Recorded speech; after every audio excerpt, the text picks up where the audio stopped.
Assalamualaikum warahmatullahi wabarakatuh. Bapak Ibu dosen uji kinerja mahasiswa PPG Batch 4 tahun 2025. Perkenalkan, nama saya Agus Alfansuri. Saya merupakan mahasiswa PPG jurusan Fikih di LPTK UIN Langsa dengan NIM 107202530309. Kali ini saya akan membuat video praktek pembelajaran guna melaksanakan tugas UKIN yang saya buat di kelas 2MI dengan tema sholat berjamaah. Sekian dari saya. Assalamualaikum warahmatullahi wabarakatuh. Selamat menyaksikan.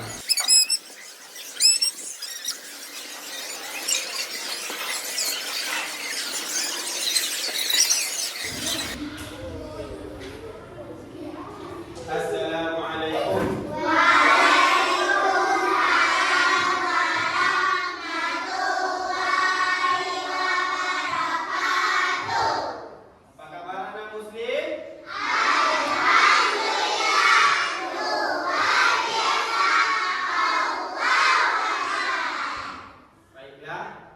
Pada hari ini kita sudah berjumpa kembali pada pelajaran fikih.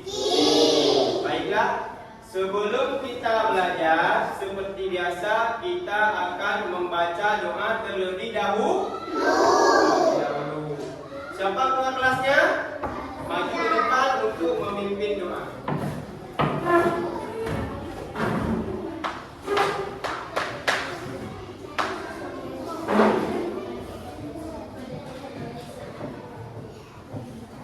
Dah siap semua?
Sebelum kita memulai pelajaran terlebih dahulu, baiklah, sebelum kita memulai pelajaran terlebih dahulu Bapak absen dulu ya.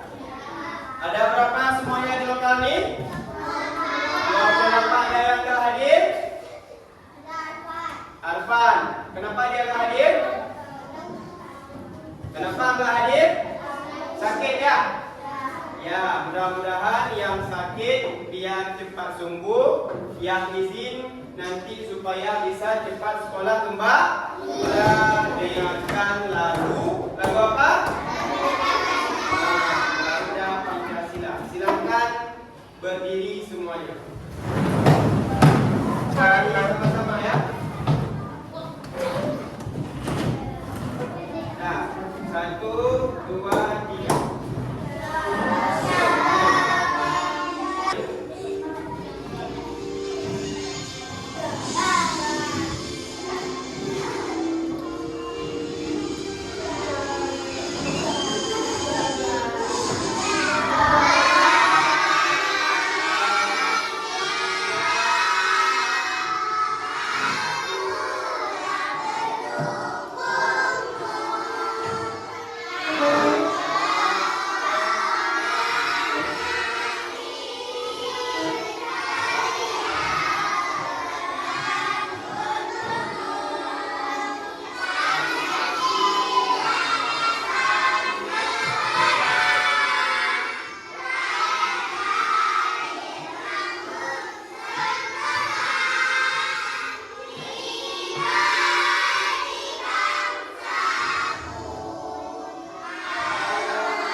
Baiklah, pada hari ini kita akan belajar tentang sholat berjamaah. Sebelumnya kita sudah belajar tentang rukun sholat, syarat sah sholat, dan hal-hal yang membatalkan sholat. Sebelum kita masuk ke pelajaran sholat berjamaah, ada yang tahu nggak apa itu sholat berjamaah? Siapa yang tahu? Apa? Ya, boleh. Ada yang lain? Tepuk tangan untuk kawannya yang bisa menjawab. Baik, siapa? Baik, siapa yang bisa? Oke, lanjut. Iya, mantap. Tepuk tangan lagi. Lanjut. Oke, mantap. Jawabannya tiga-tiganya betul. Sholat berjamaah adalah sholat beramai-ramai, betul. Sholat bersama dengan imam, betul. Yang itu lagi, sholat ada imam dan ada makmum. Itu yang paling betul. Kenapa begitu? Karena kalau tidak ada imam, itu namanya bukan sholat berjamaah. Nah, sholat berjamaah harus ada imam dan makmum. Oke. Sebelum kita lanjut belajar, kita terlebih dahulu harus mengetahui apa kompetensi dasar. Yang pertama, menjelaskan ketentuan dan tata cara sholat berjamaah. Oke, selanjutnya tujuan pembelajaran. 1. Menjelaskan kiat sholat berjamaah. Yang kedua, menjelaskan syarat-syarat menjadi imam dan makmum. Yang ketiga, menjelaskan hikmah sholat berjamaah. Oke. Indikator adalah yang harus siswa pahami.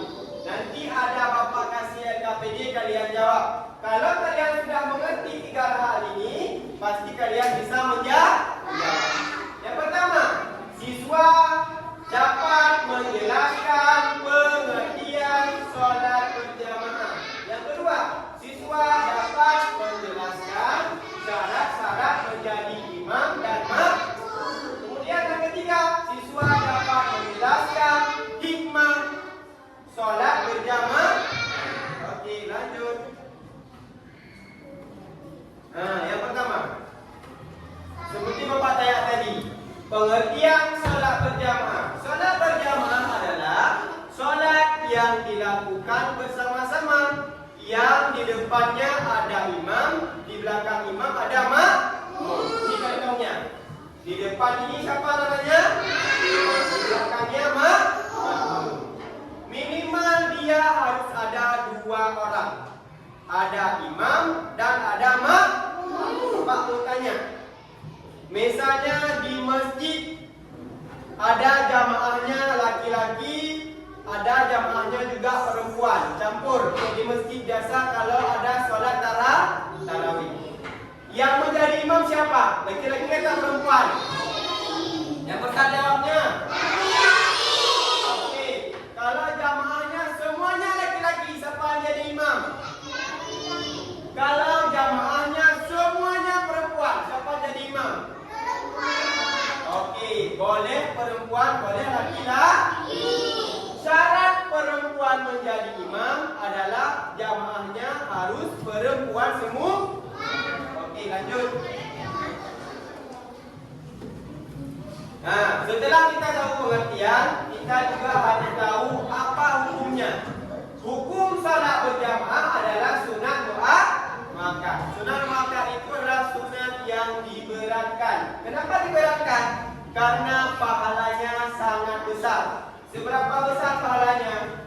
27 kali lipat daripada sholat sendiri. Kalau kita sholat sendiri cuma dapat pahala 1. Kalau kita sholat berjamaah dapatnya 27. Berarti 26 lebih pahalanya dibandingkan kita sholat sendiri. Oke, lanjut. Ya, setelah kita tahu yang pertama pengertian, hukumnya apa, kita juga harus tahu syarat-syarat menjadi imam. Karena tidak semua orang bisa menjadi imam. Apa yang pertama syaratnya? Beragama Islam. Nah, syarat yang pertama wajib imam itu beragama Islam. Karena sholat itu cuma ada di agama Islam. Yang kedua, laki-laki kalau yang panggilan tadi, kalau jamaahnya semuanya laki-laki atau campur dengan perempuan. Kemudian yang ketiga, berakal sehat. Kemudian yang keempat, orang-orang yang mengerti ketentuan dalam sholat. Dia pandai dalam melakukan rukuk, sujud, dan pandai semuanya dia. Kemudian yang kelima, fasih dan lancar membaca Al-Quran. Terutama surah apa?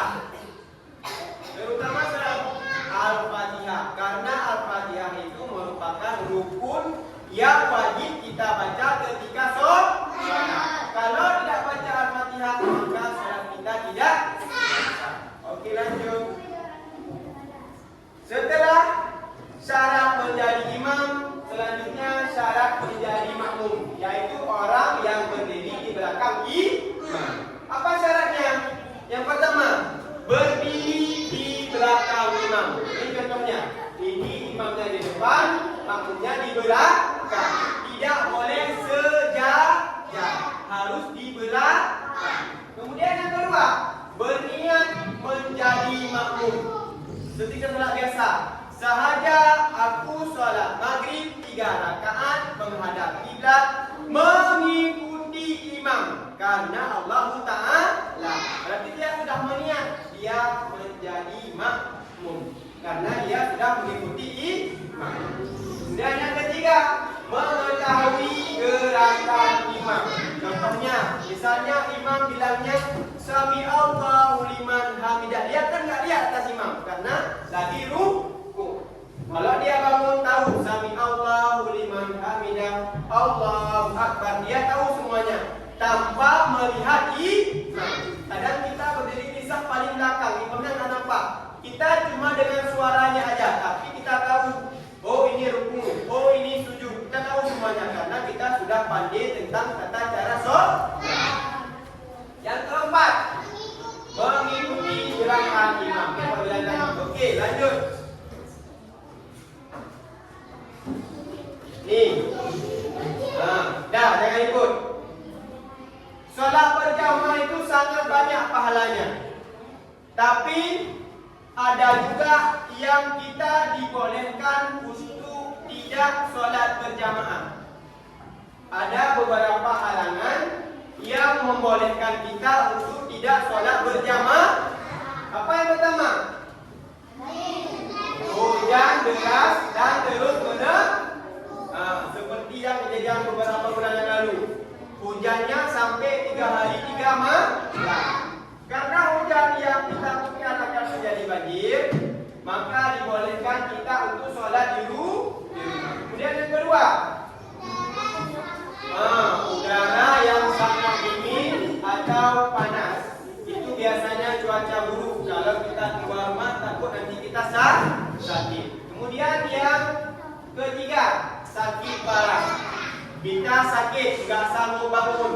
Kita cuma sanggup sholat di rumah, maka sholatlah di rumah. Kemudian yang selanjutnya, takut bahaya mengancam keselamatan jiwa. Misalnya, negara kita lagi perang. Contoh di Palestina. Negara mereka lagi perang. Kalau mereka keluar ditembak meninggal, lebih baik kita sholat di rumah. Kemudian yang selanjutnya, lapar atau haus sedangkan makanan sudah tersedia. Misalnya kita sudah lapar, di masjid sudah azan, maka kita makan dulu, setelah itu baru kita sholat. Karena lapar itu nanti membuat sholat kita tidak khusyuk. Yang terakhir, ketika ingin buang air kecil dan air besar, kita sudah siap mau sholat, tiba-tiba kita sesak pipis atau sesak BAB. Itu terlebih dahulu kita pipis dulu atau kita BAB dulu supaya sholat kita nanti lancar. Oke, selanjutnya. Setelah kita tahu pengertian syarat menjadi imam, syarat menjadi makmum, hal-hal yang membolehkan tidak sholat berjamaah. Yang terakhir, kita harus tahu apa hikmah dari sholat berjamaah. Apa yang pertama? Sholat berjamaah lebih utama daripada sholat sendiri, karena pahalanya yang berlipat ganda. Kemudian dapat mengenal antar sesama muslim lainnya. Kita ke masjid jumpa sama kawan-kawan yang perlu kita kenal. Karena kita sering sholat berjamaah, maka kita bisa berjumpa dengan kawan-kawan baru. Kemudian yang selanjutnya, menambahkan semarak syiar Islam. Dengan kita sering sholat berjamaah, maka masjid menjadi penuh. Dengan penuhnya masjid, maka kita sudah mensyiarkan agama Islam. Dengan kita mensyiarkan agama Islam, maka kita akan mendapatkan pahala yang banyak.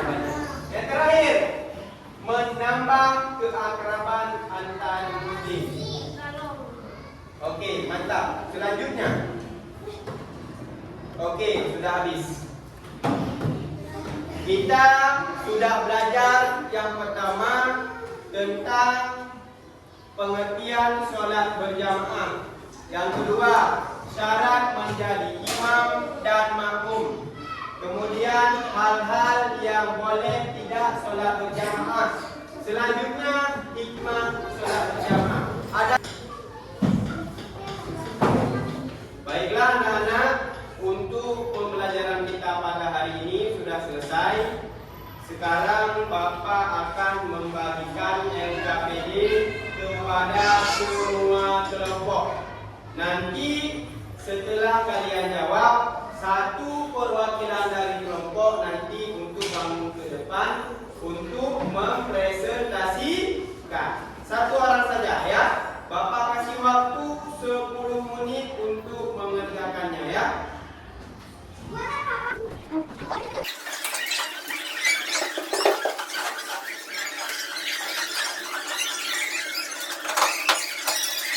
Baiklah anak-anak,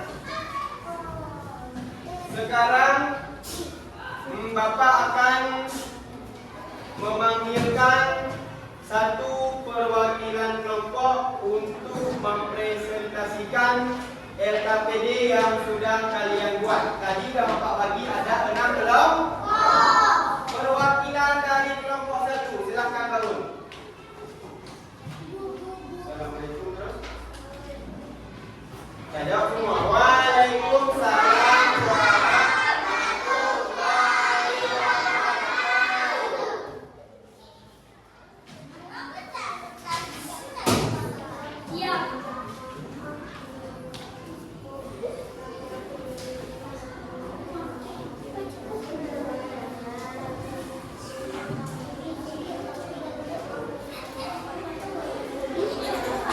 Ya, tepuk tangan untuk kelompok 1.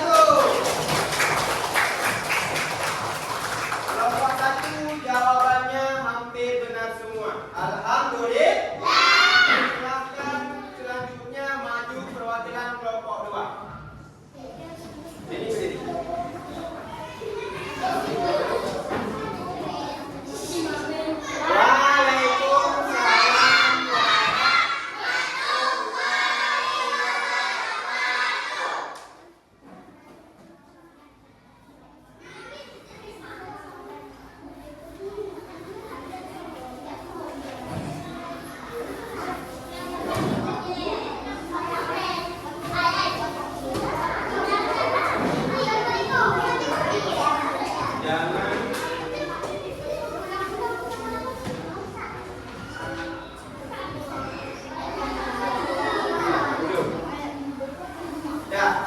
Terima kasih untuk kelompok 2. Tepuk tangan untuk kelompok 2.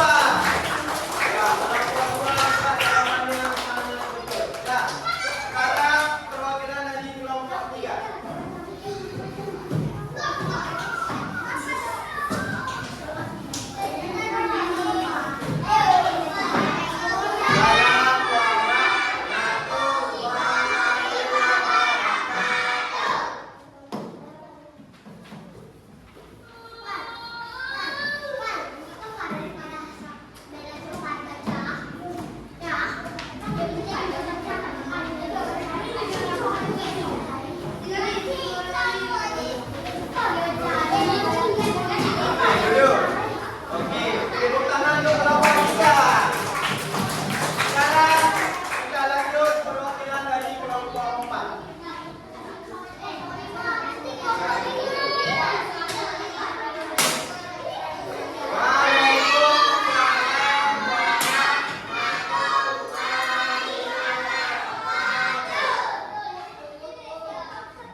Waalaikumsalam warahmatullahi wabarakatuh.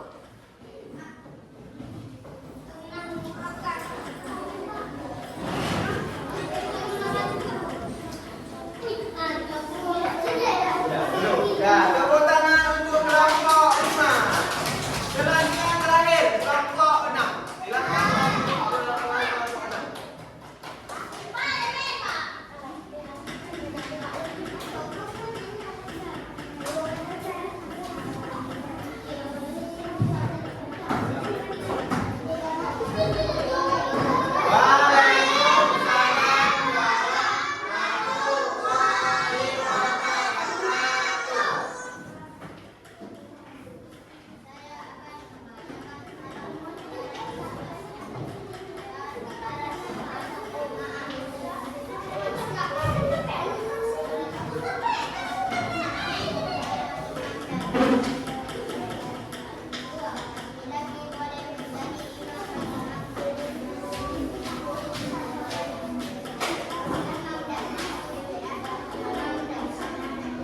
Oke, dah, duduk.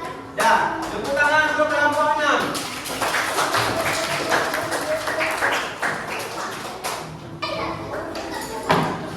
Baik anak-anak, setelah kita menjawab LKPD dan mempresentasikan ke depan, sekarang saatnya Bapak ingin mengumpulkan semua LKPD untuk Bapak ambil nilai.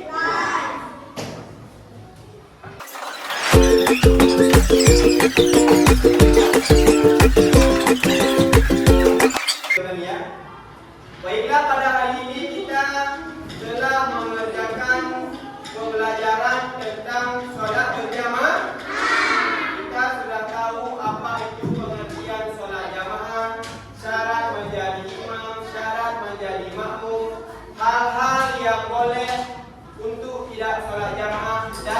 hikmah sholat berjamaah. Nah, maka dari itu semoga kedepannya kita makin rajin sholat berjamaah. Kalau tidak bisa sholat jamaah di masjid, boleh juga sholat jamaah di rumah. Yang penting kita harus rajin sholat. Oke, cukup sekian pembelajaran kita pada hari ini. Lebih kurang Bapak mohon maaf. Assalamualaikum warahmatullahi wabarakatuh. Sebelum bubar kita baca doa dulu. Bismillahirrahmanirrahim. Bismillahirrahmanirrahim.